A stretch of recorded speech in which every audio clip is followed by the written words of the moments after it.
Let's now shift focus to Sri Lanka. The country's economic crisis and the desperate need for funds may have pushed it towards more trouble.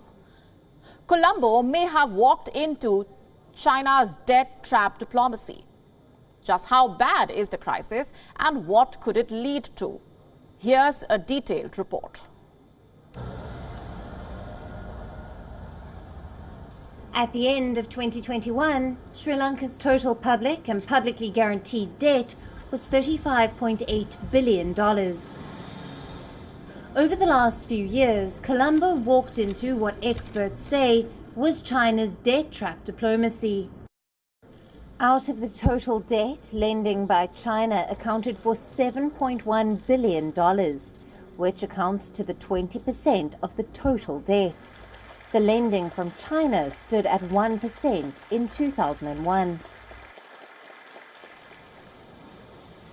In May this year, the island nation defaulted on its foreign debt for the first time. Prices were at an all-time high, foreign reserves at an all-time low. The economy had been at its worst since the country got independence.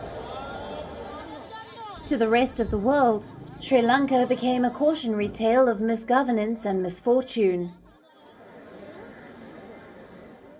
One of the major players in Sri Lanka's calamity, apart from its own government, is China. Between 2000 and 2020, China extended close to $12 billion in loans to the Sri Lankan government. The ploy was simple: lure a nation with a promise of large infrastructure projects that would help in promoting the economy. But eventually they turned into white elephants. From the Hambantota port, which in 2017 was handed over to a Chinese firm on a 99-year lease after it could not pay off the debt, to the Rajapaksa airport, built with a $200 million loan from China, and to the Colombo Port City project, China has made major Belt and Road Initiative investments in Sri Lanka. Crisis-hit Sri Lanka has reached out to China to restructure its debt. But Beijing has been stalling such requests, despite other lenders like India and Japan being ready for talks. In Jaffna, a university has refused to sign a memorandum of understanding with Chinese Agriculture University. Students of the university are appealing to the government to not sign any agriculture-related agreement with China. They say it is against the will of the people. They say it is an attempt by China to take over Sri Lankan agricultural lands. While the people of Sri Lanka have learned their lesson from China's debt trap, those in power seem to be ignorant. Sri Lankan Foreign Minister Muhammad Ali Sabri said when Sri Lanka went to China in search of funds, China was respectful and never forced Lanka to take money. He added that China provided Sri Lanka with financial facilities and credit line, and that debt trap was a Western phrase.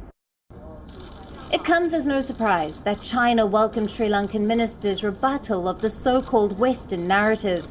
There's another policy that Beijing is known for. It's the salami slicing strategy.